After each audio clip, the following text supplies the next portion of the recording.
من الشیطان الرجیم بسم اللہ الرحمن الرحیم الحمد للہ رب العالمین۔ پچھلے ہفتے سورہ فاتحہ مکمل ہو گئی تھی، اس کا ترجمہ بھی آیا تھا، ایک دفعہ اور سن لیجیے پھر آگے چلتے ہیں انشاءاللہ۔ الحمد للہ رب العالمین، تمام تعریفیں اس اللہ کے لیے ہیں جو تمام جہانوں کا رب ہے۔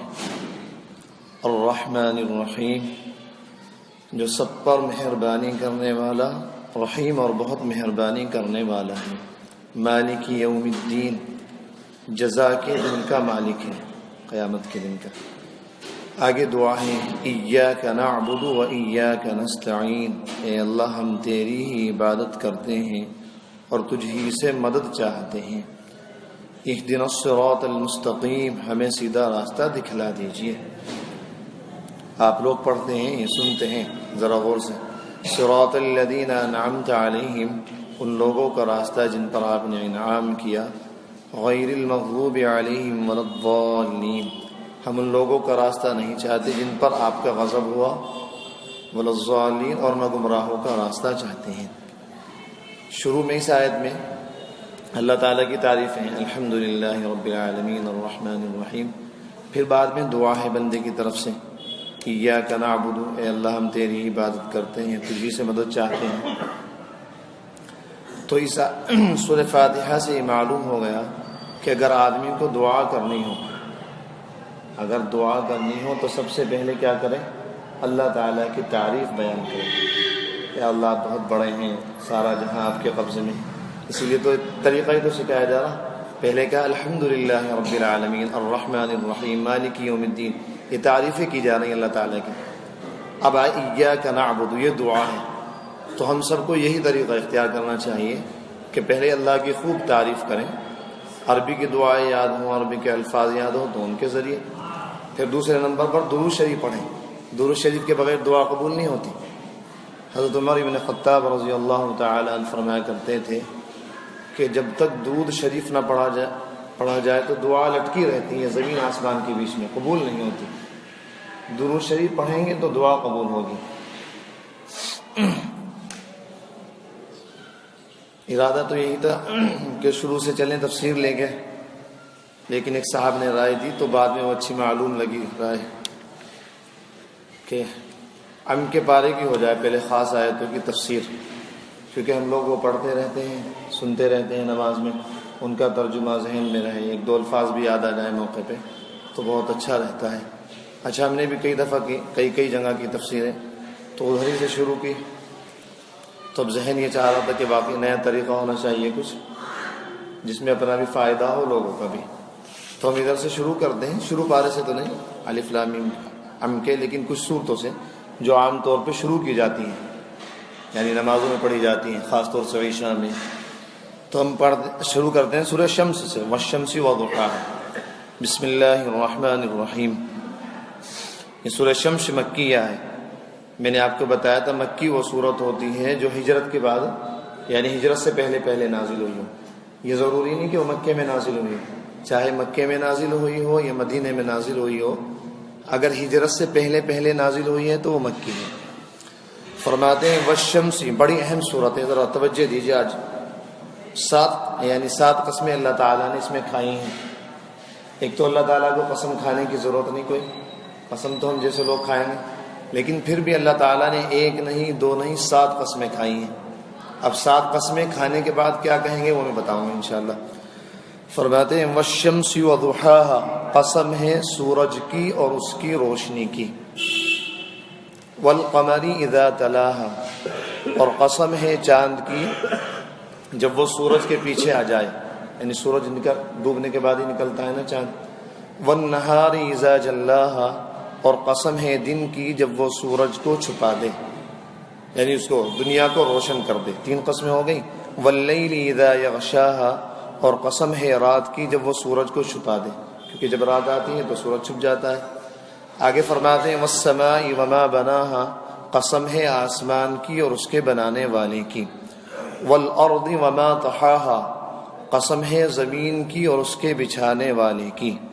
وَنَفْسٍ وَمَا سَوَّاهَا، قسم ہے نفس کی یعنی جی کی اور اس کو صحیح صحیح پیدا کرنے والے کی. فَأَلْهَمَهَا فُجُورَهَا وَتَقْوَاهَا، کہ اللہ تعالیٰ نے نفس کے اندر برائی کرنے کی خاصیت بھی رکھ دی ہے اور اچھائی کرنے کی خاصیت بھی. 7 قسمیں اللہ تعالیٰ نے کھائی. وَالشَّمْسِ وَضُحَاهَا 1، وَالْقَمَرِ إِذَا تَلَاهَا 2، وَالنَّهَارِ إِذَا جَلَّاهَا 3، وَاللَّيْلِ إِذَا يَغْشَاهَا 4، وَالسَّمَاءِ وَمَا بَنَاهَا 5، وَالْأَرْضِ وَمَا طَحَاهَا 6، وَنَفْسٍ وَمَا سَوَّاهَا. 7 قسمیں اللہ تعالیٰ نے کھائی اور فرمایا کہ اللہ تعالیٰ نے ہر آدمی کے جی میں، نفس میں، اس کے دل میں برائی کرنے کا بھی مادہ رکھ دیا ہے اور اچھائی کرنے کا بھی. اب اس کے بس میں ہے کہ وہ اچھائی کرے یا برائی، اس کا معاملہ ہے. خیر اللہ تعالیٰ نے 7 قسمیں کھائی. آگے فرماتے ہیں 7 قسمیں کھانے کے بعد دیکھیے ہماری تمہاری قسمیں نہیں ہیں میاں، یہ اللہ تعالیٰ کو قسمیں کھانے کی ضرورت نہیں ہے، لیکن معلوم تھا انسان ایسے ناشکرے ہوں گے اور ایسے بے وفا ہوں گے کہ ان کے لیے ہمیں قسم کھانی پڑے گی، اور قسمیں بھی ساتھ ساتھ. دنیا میں اگر کوئی آدمی ایک قسم بھی کھا لینا تو اس کا بھی اعتبار کیا جاتا ہے. خدا کی قسم یہاں 7 قسمیں کھا رہے. پھر 7 قسمیں کھا کر کیا بتا رہے؟ قد افلح من زکاہا، یہ بتا رہے 7 قسموں کے بعد نتیجہ. کامیاب ہو گیا وہ شخص جس نے اپنے آپ کو گناہوں سے پاک کر لیا. وقد خواب من دساہا، اور نامراد ناکام ہوا وہ شخص جس نے اپنے نفس کو گناہوں کی دلدل میں پھنسا دیا. تو 7 قسمیں کھانے کے بعد نتیجہ یہ نکلا. اللہ تعالیٰ فرما رہے کامیاب ہو گیا وہ شخص جس نے اپنے آپ کو گناہوں سے باز رکھا، پاک رکھا. اور 7 قسمیں کھا کر فرماتے ہیں کہ ناکام ہوا وہ شخص جس نے اپنے آپ کو، اپنے نفس کو گناہوں میں دھکیل دیا. کتنی اہم بات ہوگی. ہم گناہوں سے بچنا معمولی کام سمجھتے ہیں کہ گناہ ہو گئے کوئی بات نہیں، پھر توبہ کر لیں گے، پھر توبہ کر لیں گے. گناہ کرتے رہو، توبہ کرتے رہو. ہم سوچتے ہیں کہ توبہ ہمارے اختیار میں ہے. ہمیں دھوکہ یہاں ہوا ہے. ہم سمجھتے ہیں کہ توبہ ہمارے اختیار میں ہے، جب چاہیں توبہ کر لیں گے، لیکن ایسا نہیں ہے. توبہ کی توفیق آسمان سے آتی ہے. توبہ کی توفیق اللہ تعالیٰ دیتے ہیں. اللہ تعالیٰ فرماتے ہیں قرآن میں صحابہ کے بارے میں فتاب اللہ علیہم، اللہ تعالیٰ ان کی طرف متوجہ ہوئے لیتوبوا، تاکہ وہ توبہ کر لیں. تو توبہ کی توفیق اللہ تعالیٰ کی طرف سے ملتی ہے. اب ہم یہ آج توبہ، آج گناہ کر لیں، پھر کل توبہ، آج گناہ کر لیں، کل توبہ. اس میں بعض دفعہ ایسا ہوتا ہے اللہ تعالیٰ اتنا ناراض ہو جاتے ہیں کہ مرتے وقت آدمی کو کلمہ نصیب نہیں ہوتا. حضرت تھانوی رحمہ اللہ تعالیٰ فرماتے ہیں کہ بعض مرتبہ انسان کی زبان پر فالج ڈال دیتے ہیں اللہ تعالیٰ مرتے وقت کہ یہ کلمہ پڑھ ہی نہ سکے گناہوں کی وجہ سے. نگاہ میری کنٹرول میں نہیں. 70 سال کی میری عمر ہو گئی، اب بھی میں راستے پہ چلتے ہوئے لڑکیوں کو دیکھتا ہوں، عورتوں کو دیکھتا ہوں، اور یہ اتنا خطرناک مرض ہے. اللہ ہم سب کی حفاظت فرمائے کہ ایمان بالکل خطرے میں ہے. تجربے کی بات، طے شدہ بات ہے. جو لوگ نامحرموں کو دیکھتے ہیں، بد نظری کرتے ہیں، اکثروں کا خاتمہ خراب ہوا ہے ان کا. چنانچہ ایک اب سے یہ تو کہ ایک کئی سو سال پہلے کی بات ہے کہ امام جوزی رحمۃ اللہ علیہ بہت بڑے محدث گزرے ہیں. وہ فرماتے ہیں کہ ایک واقعہ انہوں نے نقل کیا کہ ایک مؤذن، اللہ تعالیٰ سب کی حفاظت فرمائے، اب یہ نہیں سمجھنا چاہیے کہ میں صحیح چل رہا تو میں مرتے دم تک صحیح رہوں گا. ڈرتے رہیں، کرتے رہیں، ڈرتے رہیں، کرتے رہیں، اللہ تعالیٰ سے کہیں حالت نہ بدل جائے. ایک مؤذن اذان دینے کے لیے مینارے پر چڑھا. پہلے زمانے میں مینارے ہوتے تھے بڑے بڑے، لاؤڈ اسپیکر تو نہیں، کئی سو سال پہلے کی بات ہے. اب وہ مینارے پہ اذان دینے کے لیے چڑھا تو اتفاق سے اس کی نظر کسی عورت پہ پڑ گئی. بس یہ نظر ہی خطرناک ہے، اس کو ہی کنٹرول میں کرنا ہے. اگر وہ نظر نہ ڈالتا تو یہ سب کام نہ ہوتے. اب اس کی نظر کسی عورت پہ پڑ گئی. اب پڑ گئی تھی تو اس کو ہٹا لینی چاہیے تھی. پڑتی ہے وہ تو، بعض آدمی چلتا ہے ایک دم پڑ جاتی ہے، فوراً نیچے کر لے. حضرت علی سے اللہ کے نبی نے فرمایا تھا اے علی نظر کی حفاظت کیا کرو. تو حضرت علی نے پوچھا تھا کہ جو نظر پڑ جاتی ہے، فرمایا پہلی نظر معاف ہے، اچانک جو پڑ جائے. یا علی لا تتبع النظرۃ النظر، دوبارہ مت دیکھنا. پہلی نظر بھی وہ معاف ہے جہاں آپ کو پتہ نہ ہو یہاں عورتیں ہیں، اور اگر آپ کو کسی جگہ پتہ ہے کہ یہاں عورتیں کثرت سے رہتی ہیں تو وہاں پہلی نظر اٹھانا بھی جائز نہیں ہے. ورنہ بعض لوگ سوچیں گے کہ پہلی نظر تو معاف ہے ہی، عورتیں تو یہاں ہیں. پہلی نظر اٹھائی، پہلی نظر میں خوب کھینچ لیا اس کا نقشہ، اب پھر نیچے. یا اللہ استغفر اللہ فلا حول ولا قوت الا باللہ. تو پہلی نظر بھی وہاں معاف ہے جہاں آپ کو معلوم نہ ہو کہ یہاں عورتیں نہیں ہیں، جہاں آپ کو معلوم ہے کہ یہاں عورتیں ہیں، یہاں عورتیں پھرتی رہتی ہیں، ٹہلتی رہتی ہیں، تو وہاں تو پہلی نظر بھی معاف نہیں ہے۔ خیر بات یہ کہ کتنا بڑا گناہ ہے۔ وہ صاحب اوپر چڑھے تو ان کی نظر پڑ گئی، وہ عشق کا تیر دل میں لگ گیا، اب اذان بھی چھوڑی، نیچے اتر آئے، بس اس کے غم و فراق میں گھلنے لگے رات دن۔ بڑا چاہا کہ اس سے ملاقات ہو، کسی طرح ملاقات نہ ہو سکی، اپنا یہ گھلتے اس کی محبت میں بیمار ہو گئے، بیمار اتنے ہوئے کہ موت کے قریب پہنچ گئے، اللہ۔ جب موت کے قریب پہنچے، مرنے کا وقت قریب آیا، تو لوگوں نے کہا کلمہ پڑھ لو، اللہ تعالیٰ سے معافی مانگ لو، اس طرح کی زندگی گزری ہے، کلمہ پڑھو۔ تو اوپر سے اشعار پڑھ رہے ہیں، شعر عربی کا، رضا کا اشہا الی فؤادی، اے محبوب، وہ جو عورت تھی، اے محبوب تیرا راضی ہو جانا، رضا کا اشہا الی فؤادی، تیرا راضی ہو جانا میرے لیے من رحمت الخالق الجلیل، اللہ کی رحمت سے بڑھ کر ہے۔ کتنے خطرناک جملے نکلے، ہو گیا کافر، مر گیا نہیں کفر کا۔ عورت کو کیا کہہ رہا؟ اے محبوب تیرا راضی ہو جانا میرے لیے سب سے بڑی بات ہے، اللہ تعالی راضی ہو یا نہ ہو۔ یہ ایمان گیا، اب ساری زندگی جہنم میں۔ ابھی قریب کی بات ہے، 30 سال پہلے کی، ہمارے فرمایا کرتے ہیں ایک صاحب اسی طرح عام زندگی، کوئی گناہوں سے نہیں بچنا، عورتوں کو دیکھنا، بس ہر وقت یہی بدنگاہی۔ جب ان کا آخری وقت آیا تو ان کے پاس ایک صاحب کو بھیجا کہ بھائی ان سے کہو توبہ کریں۔ اب ان سے کہا گیا توبہ کرو، کہنے لگے سب الفاظ زبان سے نکل رہے ہیں، بسکٹ لاؤ، چائے پلاؤ، ڈاکٹر کے پاس لے جاؤ، اسپتال میں لے جاؤ، والد صاحب کو بلا دو، بیٹے کو بلا دو، لیکن جو تم یہ لفظ کہہ رہے ہو یہ الفاظ زبان سے نہیں نکل رہے ہیں۔ بتائے وہ کون ذات ہے جس نے صرف 4 لفظوں پہ پہرا لگا دیا، تا واو با ہا، توبہ، لا الہ الا اللہ، توبہ کرو۔ فرمائیے گناہوں کی نوسط یہ ہوتی کہ اللہ تعالیٰ آخری وقت میں زبان سے کلمہ جاری ہونے نہیں دیتے، اور اس میں سب سے بڑا گناہ یہ ہے بد نظری کا، عورتوں کو دیکھتے رہنا، خاص طور سے آج کے زمانے میں تو ڈیجیٹل بد نظری ہونے لگی۔ ڈیجیٹل بد نظری، موبائل کھولو چلتے رہو، کیسی بھی تصویریں دیکھ لو، اس نے تو بالکل ہی بیڑا غرق کر دیا۔ تو نگاہ کا معاملہ بہت خطرناک ہے، اس میں نہ بچے ہیں، نہ بوڑھے بچے ہیں، نہ ادھیڑ بچے ہیں، ادھیڑ بھی ادھیڑ بن میں لگے رہتے ہیں، اب اس کو دیکھ لیا، اب اس کو دیکھ لیا۔ ایک صاحب آئے ایک بزرگ کے پاس، 80 سال کی عمر، بھویں تک سفید ہو گئی، آ کر رونے لگے حضرت بزرگ کے پاس، دھاڑے مار مار کے کہنے لگے عمر یہ ہے 80 سال کی اور قبر میں پیر لٹک رہے ہیں، حالت یہ ہے کہ اب بھی عورتوں کو دیکھتا ہوں۔ تو اسے کنٹرول کرنا پڑتا ہے، یہ نہیں کہ بوڑھا آدمی بد نظری نہیں کر سکتا، اس کو کنٹرول کرنا پڑتا ہے سختی سے نگاہ کو، کہ نگاہ اٹھنے دینی ہی نہیں، کچھ بھی ہو جائے تو جب جا کے ہمارا ایمان بچے گا۔ اللہ تعالیٰ ہم سب کو اس کی توفیق دے۔ تو اللہ تعالیٰ سے قد افلح من زکا، 7 قسمیں کھا کے فرماتے ہیں کامیاب ہو گیا وہ شخص جس نے اپنے آپ کو پاک کر لیا، اور ناکام ہوا وہ شخص جس نے اپنے آپ کو گناہوں میں دھکیل دیا۔ آگے فرماتے ہیں کذبت ثمود بطغواہا، سمود نے اپنی سرکشی کی وجہ سے جھٹلایا، قوم سمود۔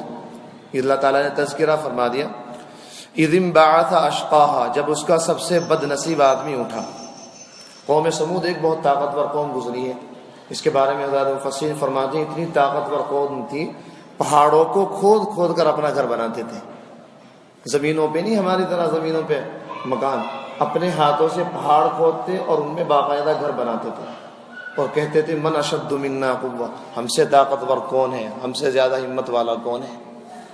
ان کا یہ حال تھا۔ تو حضرت ان کے جو نبی تھے حضرت صالح علیہ السلام، وہ ان کو سمجھاتے رہتے تھے، انہی کے قوم سے میں تھے حضرت صالح علیہ السلام، وہ ان کو سمجھاتے رہتے، میری قوم توبہ کرو، گناہوں سے بچو، اللہ کی وحدانیت کا اقرار کرو، اللہ کے ساتھ کسی کو شریک نہ کرو۔ وہ سمجھاتے رہتے تھے، یہ مانتے نہیں تھے۔ تو ایک دن قوم نے یہ کیا کہ چلو بھائی، یہ جو صالح علیہ السلام ہمیں جوانی سے کہتے کہتے بوڑھے ہو گئے کہ اللہ کو مانو، اللہ کی عبادت کرو، اور کوئی اللہ عبادت کے لائق نہیں، ان کو چپ کرنے کے لیے ہم کوئی ایسی بات ان سے کہتے ہیں جس کو پورا نہ کر سکیں۔ اب انہوں نے آپس میں طے کیا کہ ان سے کیا بات کرنی چاہیے، چنانچہ انہوں نے طے کیا، حضرت صالح علیہ السلام جب ان کے پاس آئے دعوت دینے کے لیے تو کہنے لگے ہم تو تمہاری دعوت جب مانیں، تو ایمان جب قبول کریں، یہ جو سامنے پہاڑ ہے نا، اس پہاڑ کی چٹان میں سے کوئی اونٹنی نکلے جو 10 ماہ کی گابن ہو اور صحیح تندرست ہو، ہم تمہاری بات پر ایمان جب لائیں گے صالح، یہ جو پہاڑ دیکھ رہے ہو نا چٹان، اس میں سے کوئی اونٹنی نکلے اور 10 ماہ کی، نہ کم کی نہ زیادہ کی، 10 ماہ کی گابن ہو، اس کے پیٹ میں بچہ ہو اور پوری صحت مند تندرست ہو۔ حضرت صالح علیہ السلام نے فرمایا دیکھ لو، اگر یہ کر دیا تو ایمان لے آؤ گے؟ کہنے لگے بالکل ہم ایمان لے کے آئیں گے۔ حضرت صالح علیہ السلام نے 2 رکعت پڑھی، وہ تو ویسے بھی نبی تھے، دعا کی، اتنے میں دعا کی تو وہ پہاڑ ہلنے لگا، چٹان پھٹی اور اس میں سے ہو بہو ویسی اونٹ نکل گئی چٹان کے اندر سے، 10 ماہ کی گابن صحیح تندرست۔ اب لوگوں نے دیکھا، کچھ لوگوں نے ایمان قبول کر لیا، کچھ لوگوں نے ارادہ کیا کہ بعد میں قبول کریں گے، لیکن جو سرکش لوگ ہوتے ہیں، قوم کے بڑے سردار شیاطین جو ہوتے ہیں، چودھری جو ہوتے ہیں نا، یہ چودھری بہت گڑبڑ کرتے ہیں، جو پجاری تھے بتوں کے، اب انہوں نے اپنی قوم کو بہکا دیا کہ نہیں اسلام قبول کرنے کی ضرورت نہیں، یہ اور وہ طرح طرح کی باتیں کی، تو ان کی قوم پھر پیچھے ہٹ گئی۔ تو صالح علیہ السلام کو ڈر لگنے لگا کہ اب انہوں نے اللہ تعالیٰ کو جھٹلا دیا، یعنی اللہ تعالیٰ نے ان کے کہنے پر معجزہ بھی ظاہر کر دیا، پھر بھی اللہ تعالیٰ کی بات نہیں مان رہے۔ تو صالح علیہ السلام نے فرمایا چلو ٹھیک ہے، تم نے جو کیا، لیکن اب یہ جو اونٹنی ہے نا، اس کا خیال رکھنا، اس کو کوئی تکلیف نہ پہنچے، اس کی طرف تکلیف کی نظر سے دیکھنا بھی نہیں، ورنہ اللہ تعالیٰ کا عذاب آ جائے گا۔ چنانچہ اب وہ اونٹنی رہتی رہی، کھاتی پیتی رہی، لیکن اس کا معمول یہ تھا، وہ عجیب کیونکہ اونٹنی تھی، وہ کنویں کا سارا پانی پی لیتی تھی۔ اب طے یہ ہوا کہ بھائی ایک دن تو قوم والے، شہر بستی والے پانی لیں، اپنے برتن بھر لیں، دوسرے دن اونٹنی پی لیں، اور جو اونٹنی پانی پیے گی تو اس کے بدلے اللہ تعالیٰ اتنا ہی دودھ اونٹنی کے تھنوں میں دیں گے کہ اس دن تمام لوگوں کے گھروں میں دودھ ہی دودھ ہوگا، چاہے جتنے برتن بھر لیں۔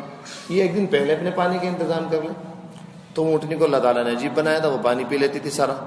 بہرحال یہ لوگ پریشان ہو گئے اس اونٹنی سے کہ اس کا کیا کرنا چاہیے، کیا حل ہونا چاہیے، اس کا کیا علاج ہونا چاہیے۔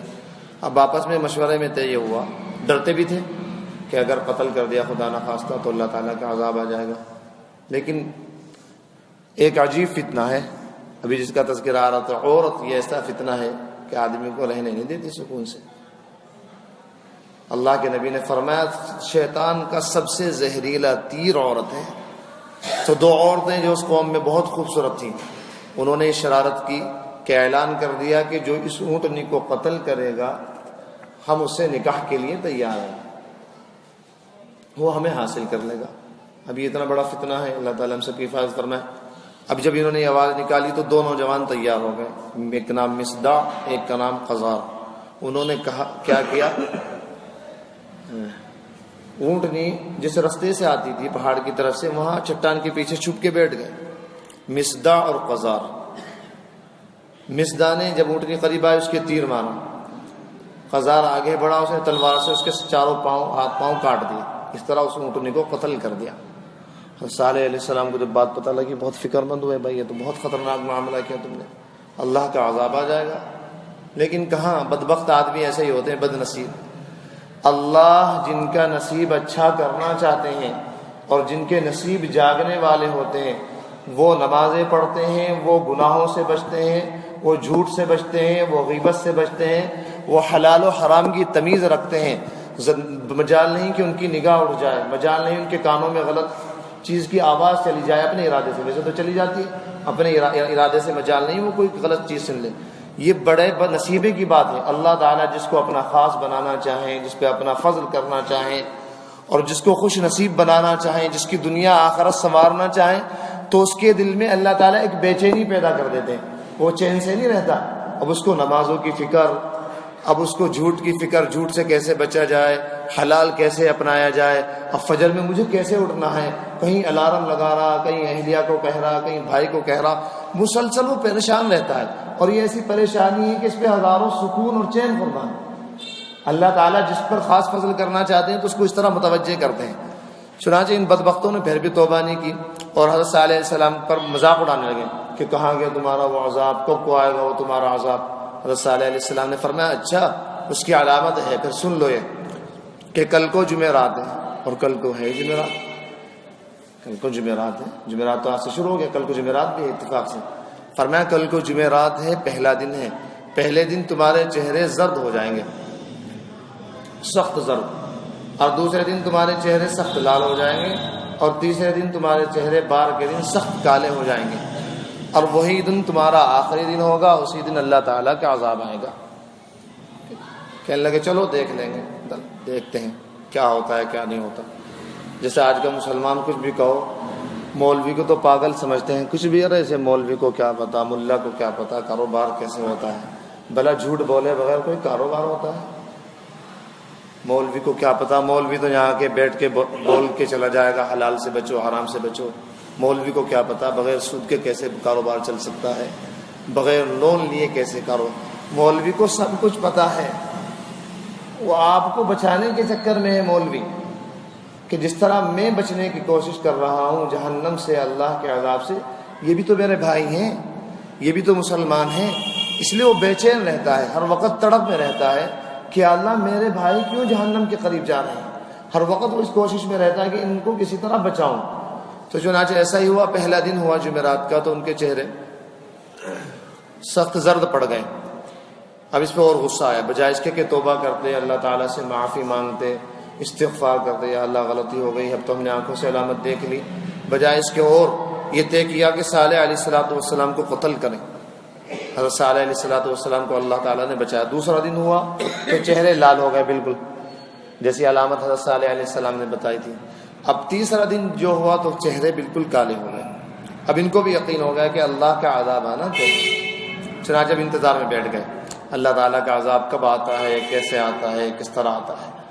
چنانچہ اس طرح بیٹھے ہی تھے تو ایک دم ایک زلزلہ آیا، اور پھر ایک زبردست چیخ کی آواز آئی۔ زلزلے کے اثرات الگ پڑے، اور چیخ اتنی زبردست تھی کہ اس چیخ نے ان لوگوں کے کلیجے پھاڑ دی، جیسے بم دھماکہ ہوتا ہے نا، اس سے شیشے کھڑکیاں سب ٹوٹ جاتی ہیں۔ تو یہ چیخ فرشتے کی اتنی سخت تھی، ان کے سینے ان کے کلیجے تک پھٹ گئے، اس طرح یہ سب لوگ ہلاک ہوئے۔ فرمایا یہ ہماری نافرمانی کا نتیجہ ہوتا ہے، آج کا مسلمان نافرمانی کرے اور اللہ کے عذاب سے محفوظ رہے، نہیں ہے سب، یہ تو ہمارا قاعدہ ہے کہ جو لوگ اللہ تعالیٰ کی نافرمانی کریں گے ان کو عذاب دیں گے۔ تو اس طرح اللہ تعالیٰ نے ان کا تذکرہ فرمایا، کذبت ثمود بطغواہا، سمود نے اپنی سرکشی سے جھٹلایا، یعنی حضرت صالح علیہ السلام کو، اذ انبعث اشقاہا، پھر اس قوم کا سب سے بد نصیب آدمی کھڑا ہوا، وہ جس نے اونٹنی کو قتل کر دیا تھا۔ فقال لهم رسول اللہ ناقۃ اللہ وسقیاہا، رسول نے ان سے کہا تھا کہ دیکھو یہ اللہ کی اونٹنی ہے، اس کا دھیان رکھنا، وسقیاہا، اس کے پانی پینے کا بھی دھیان رکھنا۔ فکذبوا، انہوں نے حضرت صالح علیہ السلام کو بھی کہا کہ کوئی چیز نہیں ہے، فعقروہا، اس اونٹنی کے پاؤں کاٹ دیے، فدمدم علیہم ربہم بذنبہم فسواہا، پھر اللہ تعالیٰ نے ان پر ایسا عذاب نازل کیا کہ سب کو مٹا کے رکھ دیا۔ ولا یخاف عقباہا، اور اللہ تعالیٰ اپنے پیچھے آنے سے نہیں ڈرتا ہے۔ دنیا میں تو لوگ ڈرتے ہیں کہ فلاں سے انتقام لے لیا تو اس کے خاندان والے پیچھے پڑ جائیں گے، یا فلاں کو قتل کر دیا اس کے گھر والوں کو پتہ لگ جائے گا تو کیا ہوگا۔ فرمایا ولا یخاف عقباہا، تم ہمارا ذرہ برابر کچھ بگاڑ نہیں سکتے، اگر پوری دنیا کے انسان جنات بھی ہمارے مقابلے میں آئے، ولا یخاف عقباہا، اللہ تعالیٰ انجام سے نہیں ڈرتے۔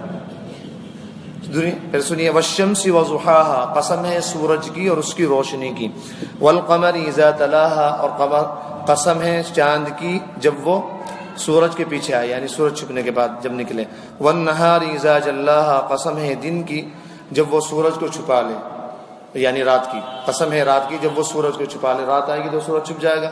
واللیل اذا یغشاہا، قسم ہے دن کی جب وہ روشن ہو جائے، واللیل اذا یغشاہا، قسم ہے رات کی جب وہ سورج کو چھپا لے، والسماء وما بناہا، اور قسم ہے آسمان کی اس کے بنانے والے کی، والارض وما طحاہا، قسم ہے زمین کی اور اس کو بچھانے والے کی، ونفس وما سواہا، قسم ہے جی کی اور اس کو ٹھیک ٹھیک پیدا کرنے والے کی، فالہمہا فجورہا وتقواہا، اللہ تعالیٰ نے انسان میں دونوں صفتیں پیدا کر دی، برائی کی بھی اچھائی کی بھی۔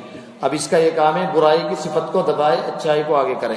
قد افلح من زکاہا، دیکھو ہم نے 7 قسمیں کھائی، اب ہم تمہیں نتیجہ بتا رہے ہیں مسلمانوں، اب بھی چوک مت جانا، ہم 7 قسمیں کھا رہے ہیں اور کھلے عام بتا رہے ہیں۔ قد افلح من زکاہا، جس آدمی نے گناہوں سے اپنے آپ کو بچایا، اللہ تعالیٰ کی فرما برداری کی، وہ پورا کا پورا کامیاب ہو گیا۔ وقد خاب من دساہا، اور جس نے اپنے آپ کو گناہوں سے نہیں بچایا، گناہوں میں دھکیل دیا، وہ ناکام ہے۔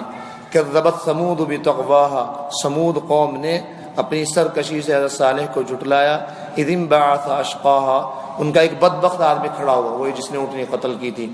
فقال لهم رسول اللہ ناقۃ اللہ سقیاہا، حالانکہ اللہ کے رسول حضرت صالح ان کو کہہ چکے تھے یہ اللہ کی اونٹنی ہے، اس کا دھیان رکھنا اور اس کے پانی کا بھی۔ فکذبوہ، انہوں نے حضرت صالح کو جھٹلایا کہ نہیں یہ کوئی بات نہیں۔ فعقروہا، انہوں نے اس کو قتل کر دیا۔ فدمدم علیہم ربہم بذنبہم فسواہا، اللہ تعالیٰ نے ان پر سخت عذاب نازل کیا جس نے ان کو ملیہ میٹ کر کے رکھ دیا۔ ولا یخاف عقباہا، اور اللہ تعالیٰ کسی کے پیچھے آنے سے نہیں ڈرتے، اللہ تعالیٰ کو کوئی خوف نہیں۔ ذرا میری طرف متوجہ رہیے، ذرا سونے والے اٹھ جائیے، بیدار ہو جائیے۔ اب نہیں بیدار ہوں گے قرآن کی تفسیر میں تو کہاں بیدار ہوں گے؟ یہ اللہ تعالیٰ آپ سے کلام کر رہے ہیں، اللہ تعالیٰ کا کلام یہ تو ہے، اللہ تعالیٰ آپ سے بات چیت کر رہے ہیں۔ اللہ تعالیٰ جب کلام کریں تو آدمی کو کتنا متوجہ ہونا چاہیے۔ خیر بات چل رہی تھی گناہوں کی کہ گناہوں سے، اچھا بعض گناہ ایسے ہیں، میں بتاتا چلوں۔ دیکھیے ہمارا کام یہ نہیں ہے، ہمارا کام یہی ہے کہ بتائیں، کوئی عمل کرے یا نہ کرے، کوئی آئے یا نہ آئے۔ آج کل لوگ اس مولوی کو اچھا سمجھتے ہیں، ذرا میری طرف توجہ رکھیے، آج کل اس مولوی کو لوگ اچھا سمجھتے ہیں جو صرف میٹھی میٹھی باتیں بتائے، گناہوں سے روکے نا، وہ بتائے نا کہ بھائی فلاں جگہ جانا کتنا بڑا گناہ ہے، فوٹو کھنچوانا کتنا بڑا گناہ ہے۔ اگر یہ باتیں مولوی نہیں کرتا تو مولوی ہے بہت اچھا۔ اگر مولوی یہ کہنے لگے فوٹو کھنچوانا بہت بڑا گناہ ہے، بڑا سخت گناہ ہے، اور فوٹو لگانا، فوٹو دیکھنا بہت بڑا گناہ ہے، ٹخنے ڈھانکنا، ٹخنے آپ سمجھتے ہیں نا، ٹخنے ڈھانکنا بہت بڑا گناہ ہے، اسی طرح دھاڑی نہ رکھنا بہت بڑا گناہ ہے۔ اگر مولوی یہ باتیں کہہ دے تو یہ مولوی ہے کڑوا، اب لہذا وہاں سے بیچارے الگ ہونا چاہتے ہیں، کیونکہ آج کل یہ ہماری سب سے بڑی کمی رہی، چاہے کوئی بھی ہو، جو اس منبر پہ بیٹھا، جس نے یہاں بات کی، اس نے ہمیشہ اکثر لوگوں نے ہمیشہ اکثر لوگوں نے نرم بات کی، اور لوگوں کو، مسلمانوں کو یہ پتہ لگ ہی نہیں پایا کہ اللہ تعالیٰ کیسے راضی ہوتے ہیں اور اللہ تعالیٰ کس طرح ناراض ہوتے ہیں۔ مسلمانوں کو صرف یہ بتایا گیا تسبیح پڑھتے رہو، صبح کو فجر بعد خانقاہ میں جا کر ذکر کرتے رہو، لا الہ الا اللہ کی ضربیں لگاتے رہو، نفلیں پڑھتے رہو، تم کامیاب ہیں۔ لیکن ان لوگوں کو یہ نہیں بتایا گیا کہ نفلیں بالکل ضروری نہیں ہیں، سب سے پہلے گناہوں پہ رکو، تم سب سے پہلے گناہوں پہ روک ٹوک کرو، گناہوں کو کنٹرول میں کرو، نفلیں پڑھو نہ یا پڑھو، تہجد پڑھو یا نہ پڑھو، لیکن ایک بھی گناہ نہ ہونا چاہیے۔ حضرت تھانوی رحمۃ اللہ علیہ فرماتے ہیں کہ ایک گناہ کی عادت کو چھوڑنا، کسی کو بد نظری کی نگاہ عادت ہے، اس کو چھوڑ دیا، کسی کو فوٹو کھنچوانے کی عادت ہے، اس کو چھوڑ دیا، کسی کو ٹخنے ڈھانکنے کی عادت ہے، اس کو چھوڑ دیا۔ فرمایا ایک گناہ کی عادت کو چھوڑ دینا 1,00,000 تہجد سے افضل ہے۔ پڑھتے رہیے ساری زندگی، ہم 1,00,000 تہجد نہیں پڑھ سکتے۔ حکیم الامت مجدد الملت، وقت کا مجدد یہ کہہ رہا ہے جس کو ساری دنیا نے مجدد مانا ہے اور جس کا نام آج ساری دنیا میں روشن ہے۔ کون سا علاقہ دنیا میں ایسا ہے جہاں حکیم الامت مجدد الملت حضرت مولانا شاہ اشرف علی تھانوی رحمہ اللہ کا نام نامی نہ لیا جاتا ہو اور حضرت کو پہچانا نہ جاتا ہو؟ فرمایا کہ 1,00,000 تہجد سے افضل ہے گناہ کی عادت کو چھوڑ دینا۔ ساری زندگی ہم 1,00,000 تہجد نہیں پڑھ سکتے۔ بازار میں جا کے، سڑکوں پہ جا کے نگاہوں کو جھکا لینا اتنا بڑا عمل ہے۔ حضرت فرماتے ہیں، بہت بڑے عالم حضرت مفتی رشید احمد صاحب، اتنا بڑا عمل ہے کہ ہزاروں سال آپ عبادت کریں، نفلی عبادتیں، اس مقام پر نہیں پہنچ سکتے جس مقام پر آپ اپنی نظریں بچانے سے پہنچ جائیں گے۔ آپ کے دل میں تقاضا ہو کسی عورت کو دیکھنے کا، پھر اس کے باوجود آپ اللہ کو حاضر ناظر جان کر اور اللہ کا خوف کر کر نگاہوں کو نیچی کر لیں۔ فرمایا حضرت کے الفاظ ہیں کہ ہزاروں سال نفلی عبادت کر کے لوگوں تم وہاں نہیں پہنچ سکتے جہاں ایک نگاہ کو بچا کر تم پہنچ جاؤ گے۔ اللہ کے احکام کو بالکل بھلا کے رکھ دیا، صرف اسی کو ہر اعتبار سے، صرف ظاہری قرآن کو پڑھنا یہ سمجھ لیا، حالانکہ قرآن کی تلاوت دل سے ہونی چاہیے، اللہ کی عظمت ہونی چاہیے، اللہ کا کلام ہونا، اللہ کا کلام ہے، ہماری خوش قسمتی ہے۔ وہی جو چیز عام ہو جاتی ہے نا وہ سستی ہو جاتی ہے، وہ بے قدری ہو جاتی ہے۔ اگر ہم لوگ قرآن کو عظمت کو سمجھ کر قرآن کو پڑھیں تو یعنی یہ سمجھیے کہ اللہ تعالیٰ دنیا اور آخرت کے ہمارے اوپر رحمتیں برکتیں کھول دیں۔ میری عادت ہے صاف بات کرنے کی، میں کتنی جگہ گیا، میری یہ تو سب سے بڑی کمزوری سمجھ لیجئے، یہ میری الحمدللہ سب سے بڑی خوبی، میں بالکل صاف بات کرتا ہوں، کیونکہ صاف بات، ایک آدمی کو کینسر کا مرض ہے اور وہ ڈاکٹر صاحب کے پاس گیا، ڈاکٹر صاحب نے چیک اپ ویک اپ سب کر لیا اور معلوم ہو گیا اس کو کینسر کا مرض ہے، لیکن یہ ڈر رہے ہیں کہ اگر اس کو کینسر کا مرض بتا دیا، اسے بتا دیا تو یہ ناراض ہو جائے گا، غم میں گھل جائے گا۔ اب اسے بیچاروں کو روزانہ آتا رہا، نہیں بھائی کوئی معمولی سی بیماری ہے۔ اب جب آخری اسٹیج پر کینسر پہنچا تو ڈاکٹر صاحب بتا رہے ہیں تمہیں تو کینسر ہے، لیکن مجھے پہلے بھی معلوم ہو گیا تھا۔ ڈاکٹر صاحب کمال کی بات ہے، آپ نے مجھے بتایا نہیں کینسر ہے، مجھے شروع میں آپ بتا دیں، میں علاج کر لیتا، اس موذی مرض سے بچ جاتا۔ اب آخری اسٹیج پہ جب میں بالکل بستر پہ پڑ گیا ہوں، مرنے کے قریب ہوں، اب آپ کہہ رہے ہیں مجھے کینسر ہے۔ تو اسی طرح آج امت مسلمہ کو یہ بتانا ضروری ہے، وہ چاہے جتنی ناراض ہو، چاہے جتنی خفا ہو، ہماری باتوں کو چاہے جتنا سخت سمجھے، لیکن ان کو بتانا ہے کہ بھائی یہ کینسر ہے، اس کو کینسر سمجھو، ورنہ مر جاؤ گے، دنیا بھی برباد ہو جائے گی، آخرت بھی برباد ہو جائے گی۔ اب ٹخنے ڈھانکنے کا گناہ اتنا بڑا ہے۔ حضرت لوط علیہ السلام کی قوم پر جو عذاب آیا، حضرت جبرائیل کو حکم دیا اللہ تعالیٰ نے، عذاب دیکھیے کتنا سخت آیا۔ حضرت جبرائیل کو حکم دیا کہ پوری بستی کو، شہر سہارنپور اتنی بڑی بستی کہ پوری بستی کو زمین سے اکھاڑیے اپنے پروں کے ذریعے اور آسمان کے قریب لے کے جائیے، پہلے آسمان کے قریب، اور وہاں سے ان کو پٹخ کر ماریے نیچے زمین پر۔ حضرت جبرائیل علیہ السلام نے پوری بستی کو اکھاڑا، ہمارا شہر کتنا بڑا، پوری بستی کو اکھاڑا، اوپر لے گئے پہلے آسمان تک۔ حضرت علماء فرماتے ہیں اتنی اوپر لے گئے کہ وہاں کے لوگوں کی پہلے آسمان کے فرشتوں نے آوازیں تک سنی، اور پھر اللہ تعالیٰ کو اتنا غصہ فرمایا انہیں پٹخ کے مارو۔ حضرت جبرائیل علیہ السلام نے پہلے آسمان سے ایسے پٹخ کے مارا۔ آج بھی دنیا کا سب سے نچلا علاقہ ہے وہ، یہ کس وجہ سے ہے؟ اللہ تعالیٰ کی نافرمانی۔ ان میں سے ایک تو وہی علیاذ باللہ غلط کام کرتے تھے لڑکوں کے ساتھ، سب سے بڑا گناہ ان کا ہے، اور دوسرا گناہ یہ تھا کہ وہ لوگ ٹخنے ڈھانکتے تھے۔ ہم نے کتنا عام سمجھ رکھا، اب ٹخنے ڈھانک کسی کا علیاذ باللہ، یہ ہڈی ہے ٹخنا، صرف تفسیر کا کھڑا نہیں ہو جاتا، صرف آپ کو سمجھانے کے لیے، اللہ کے لیے، تاکہ علم حاصل۔ یہ ہڈی ہے، یہ اب کسی کی یہاں پڑی، کسی کی یہاں پڑی، بوڑھا ہو گیا تو سے پتہ نہیں، جوان ہے تو سے پتہ نہیں، بچے ہیں تو یہ دونوں ٹخنے ڈھانکنا اتنا بڑا گناہ ہے کہ حضرت جبرائیل کو حکم دیا گیا پوری بستی کو اکھاڑیے اور پہلے آسمان پر لے جا کر نیچے ماریے۔ مسلمان 90% مسلمان اس گناہ میں مبتلا ہیں اور پہ چاہتے ہیں کہ اللہ تعالیٰ کی رحمتیں برکتیں نازل ہوں۔ فوٹو کھنچوانا کتنا بڑا گناہ۔ آج دیندار ہو، پڑھا لکھا ہو، داڑھی والا ہو، فوٹو کھینچا اسٹیٹس، فوٹو کھینچا ہر جگہ شیئر، بھائی کیا ہو گیا؟ اللہ کے بندوں کم سے کم گناہ کو گناہ تو سمجھو۔ حدیث شریف میں آتا ہے ان اشد الناس عذابا یوم القیامت المصورون، قیامت کے دن سب سے زیادہ سخت عذاب تصویر کھنچوانے والوں کو ہوگا۔ ہاں جہاں ضرورت ہے ہم سرکار کی طرف سے مجبور ہیں، وہاں تو ہم مجبور ہیں، وہاں اللہ تعالیٰ ہمیں دیکھتا ہے، پاسپورٹ کے لیے مجبوری ہے، راشن کارڈ کے لیے مجبوری، جہاں مجبوری آپ لوگ ہوشیار ہیں، لیکن بلا فالتو جو ہم فوٹو کھینچتے رہتے ہیں۔ فرمایا قیامت کے دن سب سے سخت عذاب ہوگا۔ اور ایک بزرگ کا واقعہ آپ کو عجیب سناؤں۔ ایک بزرگ کو لوگوں نے کہا، بھی قریب کی بات ہے، پڑوس کے ملک میں، کہ حضرت حج کو چلیے، نفلی حج تھا، حج فرض نہیں تھا۔ کہنے لگے بھائی حج کے لیے تو فوٹو کھنچوانا پڑے، حالانکہ حج کے لیے فوٹو کھنچوانا جائز ہے کیونکہ اس میں ہم مجبور ہیں، عمرے کے لیے وہ تو سرکار کی زبردستی ہے، لیکن ان کا تقویٰ دیکھیے۔ فرمایا میرے اوپر حج فرض نہیں ہے، نفل ہے، آپ لوگ کرانا چاہ رہے ہیں لیکن اس کے لیے فوٹو کھنچوانا پڑتا ہے۔ حضرت مولانا عبدالحکیم صاحب ان کا نام تھا۔ فرمایا جی حضرت فوٹو کھنچوانا پڑتا ہے پاسپورٹ کے لیے؟ کہنے لگے نہیں، فوٹو نہیں کھنچواؤں۔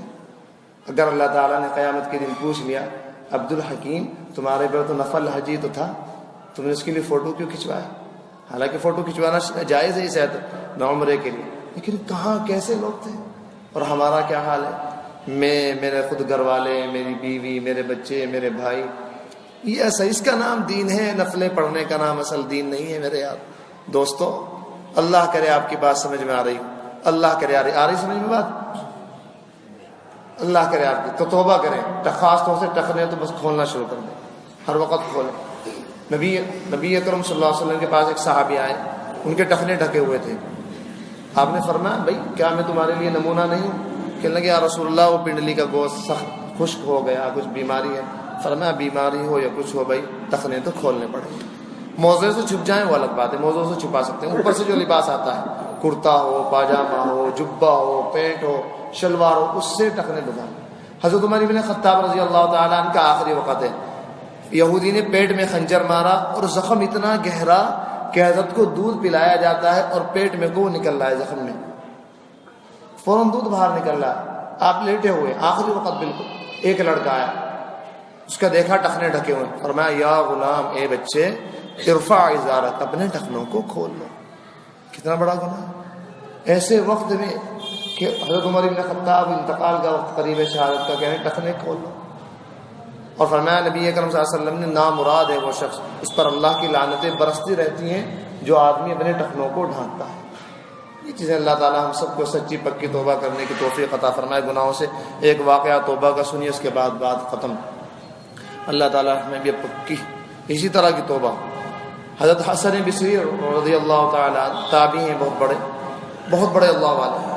ہمارے 3 سلسلے، چشتی، قادری، سہروردی، جن میں بیعت وغیرہ ہوتے ہیں، تینوں سلسلے حضرت حسن بصری پہ جا کے رکتے ہیں، پھر حضرت حسن بصری سے حضرت علی تک۔ تو ان کے زمانے کا واقعہ تھا، بہت بڑے اللہ والے، بہت بڑے اعلیٰ درجے کے۔ ان کی ایک مریدنی تھی، حضرت سے بیعت تھی، وہ تعلق تھا، حضرت کے سبق میں آیا کرتی تھی، درس وغیرہ سنتی تھی، حدیث وغیرہ کا اس سے تعلق تھا۔ تو اس کا ایک لڑکا جوان، شوہر کا انتقال ہو گیا تھا، تو مالدار تھے شوہر، تو جو جائیداد چھوڑی تھی اب وہ جائیداد بہرحال اس کا بچہ وارث تھا۔ لیکن غلطی ہوئی، جیسا کہ عام طور پہ ہوتا ہے کہ بچہ بالغ ہونے کے قریب ہوا تو وہ غلط ماحول میں پڑ گیا، غلط دوستوں کے ساتھ۔ یار بد بدتر بود از مار بد، اس بات کو ذہن میں لکھ لیں، اللہ تعالیٰ مجھے بھی عمل کی توفیق دے۔ برا دوست سانپ سے بھی بدتر ہے، سانپ ڈس لے گا تو مر جاؤ گے، برا دوست ڈس لے گا تو ایمان ہی ختم کر دے گا۔ اگر تم لاکھ بچنا چاہو گے اور برے دوست ہیں تو چھوڑیں گے نہیں۔ اگر فلم میں لے جانا چاہیں گے نا، نہیں یار میرا فلم، تم بچنا چاہ رہے، نہیں میں فلم میں نہیں جاتا، یہ ہے وہ ہے، اور آخر میں جا کے جب مانی نا بھائی میرے پہ پیسے نہیں، تو ہاتھ پکڑ کے لے جائے گا، چلو پیسے بھی میں دے دوں گا، تو برا دوست وہاں تک لے جا کے چھوڑے گا۔ یار بد بدتر بود از مار بد۔ خیر میں بات ختم انشاءاللہ، 2-4 منٹ میں بات ختم۔ تو وہ لڑکا عام سوسائٹی میں لگا، گندے دوست اس کے سب اسی طرح، شراب کا بھی عادی ہوا، غلط چکروں میں لگ گیا، غلط لڑکیوں عورتوں سے تعلق ہو گیا۔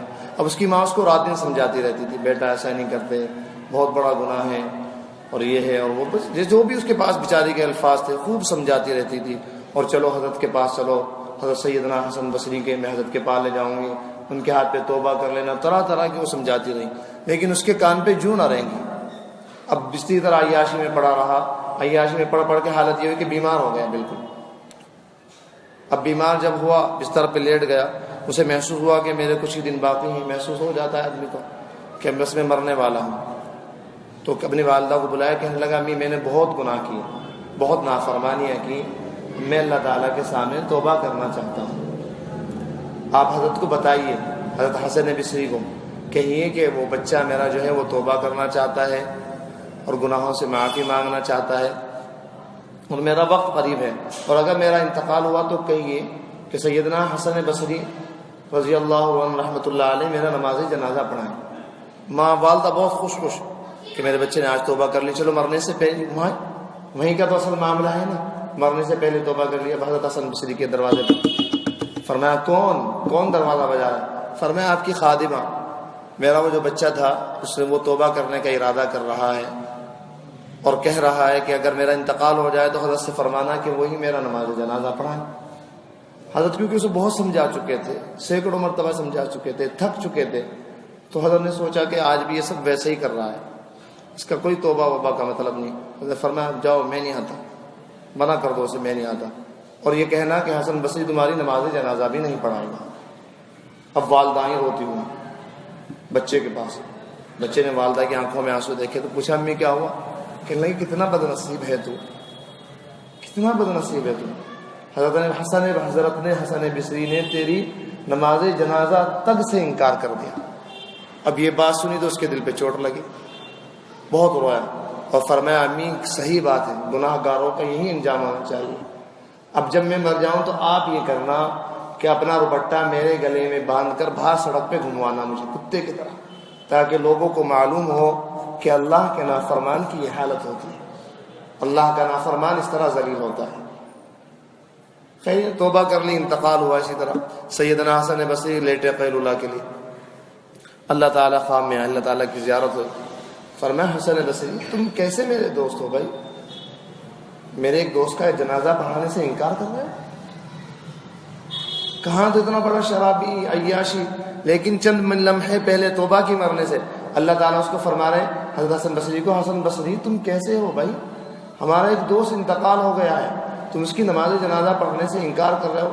تو سیدنا حسن بصری فوراً اٹھے، بھاگے گئے اور ان کی والدہ کو اطلاع دی۔ والدہ بہت خوش ہوئی کہ اللہ تعالیٰ میرے بیٹے سے راضی ہے۔ سیدنا حسن بصری رضی اللہ تعالیٰ نے جب اس کی نماز پڑھائی تو اللہ تعالیٰ اتنے قدردان ہیں کہ ایک لمحے پہلے بھی آدمی توبہ کر لے تو اس کو اپنا دوست فرما رہے ہیں۔ بھلا ہم دوستی کے قابل ہیں کیا؟ ان کا کتنا بڑا احسان ہے کہ ہم کو دوست کہہ رہے ہیں۔ ہمارے حضرت فرمایا کرتے ہیں جہاں جہاں قرآن میں اللہ تعالیٰ فرماتے ہیں لوگوں گناہ چھوڑو گناہ چھوڑو گناہ چھوڑو، دوسرے الفاظ میں یہی تو کہہ رہے ہیں ارے ہم سے دوستی کر لو، ہم سے دوستی کر لو، ہم سے دوستی کر لو۔ کتنے کمینے ہیں ہم، اور رات دن اعلان کر رہے ہیں فتقوا اللہ فتقوا اللہ، گناہ چھوڑو ہم سے دوستی کرو۔ ہم اللہ کا بڑا بڑایا ہاتھ پیچھے کر دیتے ہیں کہ نہیں ہمیں آپ کی دوستی منظور نہیں۔ کیوں؟ میں تو گناہ کرنا چھوڑنا ہی، گناہ چھوڑنا ہی تو اللہ کی دوستی ہے۔ فتقوا اللہ، اللہ تعالیٰ جگہ جگہ فرماتے ہیں اللہ سے ڈرو اللہ سے ڈرو، دوسرے الفاظ میں فرماتے ہیں کہ بھائی گناہ چھوڑ کے ہمارے دوست بن جاؤ، لیکن ہماری خصلت ایسی کہ نہیں ہمیں اللہ تعالیٰ سے دوستی کرنی نہیں۔ تو آج بھی وقت ہے، تھوڑا بہت جو وقت ملا ہے تھوڑا بہت اچانک ویزے آ رہے ہیں، کب کس وقت ہماری آخری رات ہو، تو اس سے پہلے ہم سچی توبہ کر لیں، خاص طور سے جو بڑے بڑے گناہ ہیں جن کو ہم نے گناہوں کے فہرست نکال دیا۔ میں نے بتایا نا، آج صرف دو ہی بتاتا ہوں، ٹخنے ڈھانکنا اور فوٹو کھینچنا کھنچوانا۔ اس سے تو یہاں سے سچی توبہ کر کے جائیں، انشاءاللہ میں بھی آپ کے ساتھ توبہ کرتا ہوں، انشاءاللہ یہ کام ہرگز نہیں کریں گے۔ ٹخنے ڈھانکنے کی تو کوئی مجبوری ہے ہی نہیں، فوٹو کھنچوانے کی مجبوری ہو سکتی ہے، جہاں سرکار نے مجبور کیا وہاں ٹھیک ہے، اللہ سے استغفار پھر بھی کریں گے، یا اللہ آپ دیکھ رہے ہیں ہمیں، یا ہمارے سے آپ کی نافرمانی ہو گئی لیکن ہم مجبور تھے، حکومت نے ہمارے پر پابندیاں لگا رکھی ہیں، پاسپورٹ کے لیے فوٹو ضروری ہے، ہم خوشی سے نہیں کھنچوا رہے فوٹو کھنچواؤ تو خوشی سے نہ کھنچواؤ، بالکل ڈرو، اللہ تعالیٰ ہمیں دیکھ رہے ہیں۔ اس موقع پر بھی ذرا چہرے پر ایسے آثار ظاہر کرو کہ بڑے غمزدہ ہیں۔ اللہ تعالیٰ ہم سب کو عمل کی توفیق عطا فرمائے۔ پھر سنیے ایک دفعہ ترجمہ بات ختم۔ والشمس وضحاها، قسم ہے سورج کی اور اس کی روشنی کی، والقمر اذا تلاها، اور قسم ہے چاند کی جب وہ سورج کے پیچھے آ جائے، والنہار اذا جلاها، اور قسم ہے دن کی جب وہ خوب روشن ہو جائے، واللیل اذا یغشاها، قسم ہے رات کی جب وہ سورج کو چھپا دے، والسماء وما بناها، قسم ہے آسمان کی اور اس کے بنانے والے کی، والارض وما طحاها، اور قسم ہے زمین کی اور اس کو بچھانے والے کی، ونفس وما سواها، اور قسم ہے نفس کی اور اس کو ٹھیک ٹھیک پیدا کرنے والے کی، یعنی اللہ تعالیٰ کی، فألہمها فجورها وتقواها، اللہ تعالیٰ نے تمہارے دلوں میں برائی کا تقاضا بھی پیدا کیا ہے، اچھائی کا بھی، لہذا اچھائی کرو۔ قد افلح من زکاها، 7 قسمیں کھا کر کہتے ہیں کامیاب ہو گیا وہ شخص جس نے گناہوں سے اپنے آپ کو پاک کیا، وقد خاب من دساها، اور ناکام نامراد ہوا وہ جس نے اپنے آپ کو گناہوں میں پھنسا دیا۔ کذبت ثمود بطغواها، سمود جو قوم تھی اس نے سرکشی کی اور جھٹلایا، اذ انبعث اشقاها، جب اس کا سب سے بدبخت آدمی کھڑا ہوا اسے اونٹنی کو مارنے کے لیے، فقال لهم، حالانکہ اللہ کے رسول ان سے کہہ چکے تھے، ناقۃ اللہ، یہ اللہ کی اونٹنی ہے، اس کا دھیان رکھنا، وسقیاها، اس کا پانی کا بھی دھیان رکھنا، فکذبوا، لیکن انہوں نے جھٹلایا، فعقروها، اور اس کو قتل کیا اونٹنی کو، فدمدم علیہم ربهم، ان کے رب نے ان پر سخت عذاب نازل کیا، ان بذنبہم، ان کے گناہوں کی وجہ سے، فسواها، اور ملیا میٹ کر دیا، پوری کی پوری بستی کا نام و نشان تک مٹا دیا، ولا يخاف عقباها، اور اللہ تعالیٰ اپنا پیچھے کرنے والوں سے ہرگز نہیں ڈرتے۔ وآخر دعوانا الحمدللہ رب العالمین۔ دعا کر لیجیے تھوڑی سی، خاموش دعا کیجیے، خاموش دعا کرنا بھی سنت ہے، بس دل میں جو جس کو مانگنا ہے مانگیے 1-2 منٹ کے لیے، میں کچھ نہیں بولوں گا، خود اپنے طور پر۔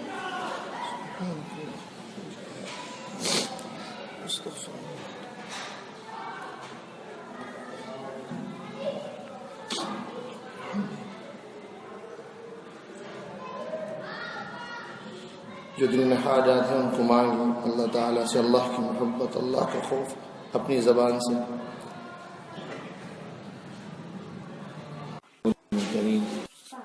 من الشیطان الرجیم بسم اللہ الرحمن الرحیم الحمد للہ رب العالمین. پچھلے ہفتے سورہ فاتحہ مکمل ہو گئی تھی، اس کا ترجمہ بھی آیا تھا.